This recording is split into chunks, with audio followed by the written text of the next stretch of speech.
I was taught by Bristol School of Fine Art. Recommended that I go to Germany. This was in the late 1980s. He advocated Digital Kunst Academy, which was kind of a major institution, teaching institution at the time. People like Gerhard Richter taught there, Tony Cragg.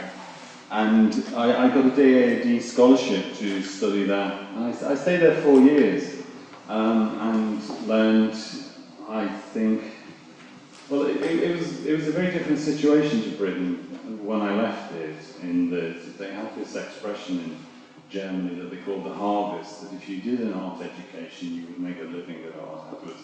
When I left Britain, there was this anxiety that after you graduated, you would have to find another job that you would never ever make any money out of. When I came back to England, Damien Hirst had done his big Frieze exhibition, and the whole landscape had changed in Britain. But I think the most pertinent thing that happened to me at college was I was confronted with this question of, is painting dead? Because as a child I'd grown up drawing, painting, and so it seemed the most natural thing to do to go to art college and study it. But when I went on to a BA course, all the tutors were sort of, there was this argument in the air about that you shouldn't paint, that it wasn't relevant, and even worse, you couldn't possibly say anything important with that medium. Everyone was doing film, installation, 3D work, and so I did that myself. I spent most of the years in education doing photography, film, and installation. Afterwards, though, I wanted to revisit it. I wanted to sort of look at that question. I mean, I think to a generation of younger students, this probably isn't even an issue for them, but it was very, very crucial to me. Because it was just something I felt an affinity with, and something that I wanted to do. So, after a lot of thought, I fixed on the idea of museum work. There's we have a sort of common cultural visual history that we all witness in museums and when we go for pleasure.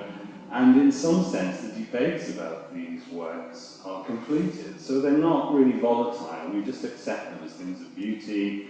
Their message is sort of finished, it's contained. And it seemed to me an idea to start to pull them back out and incorporate things that I was interested in, that involved popular culture, contemporary politics,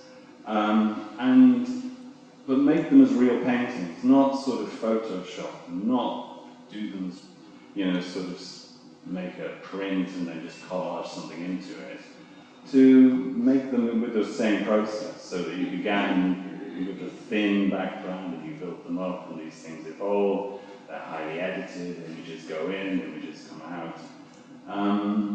And so the sort of archaic look of a lot of the work is a direct response to that thing, a direct acknowledgement that painting, for me, at a certain period, was deemed redundant. But once you got into it a little bit more, you'd realise that the narratives that were pre-existing actually still had some contemporary importance. You take an artist like Claude Lorraine, and you'll see there are masses of deceits in his work, masses of inventions. He painted outside Rome, and he turned it into Arcadia.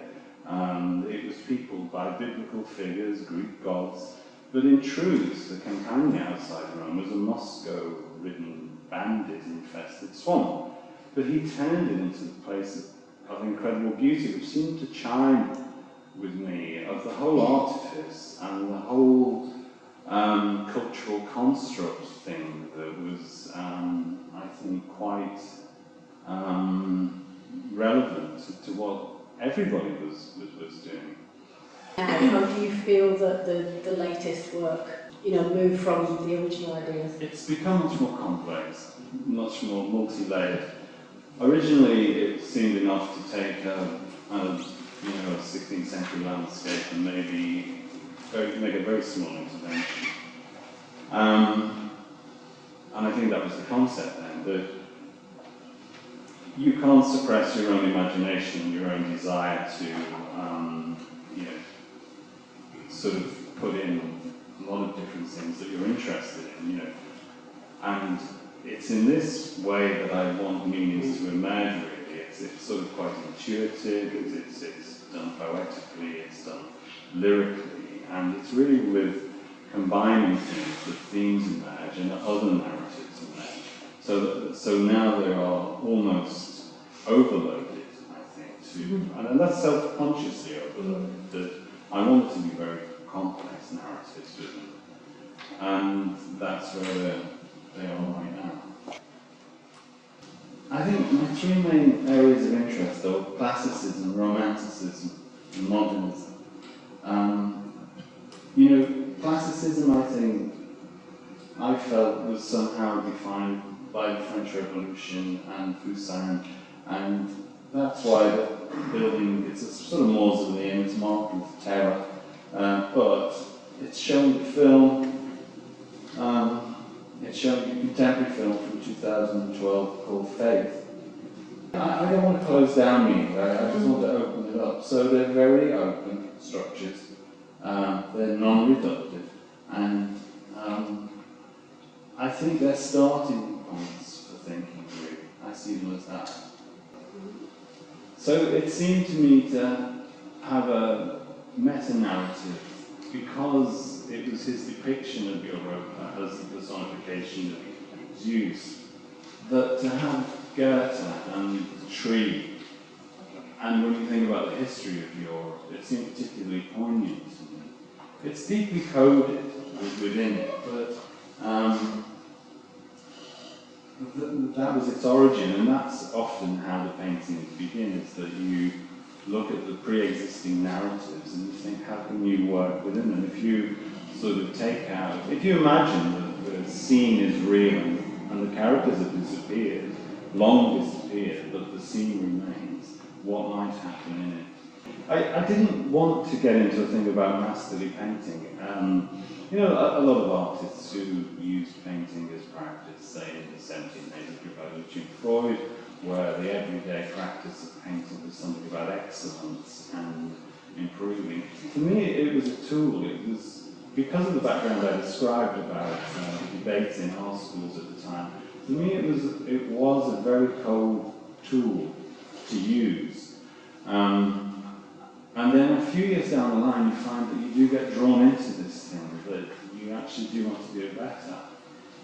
It's almost impossible to suppress it, I found. However, having said that, I don't regard them as, I mean, when I resisted going to see the originals for years, I would never, ever, ever look.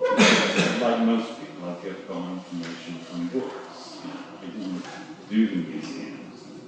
It was really an assemblage of imagery.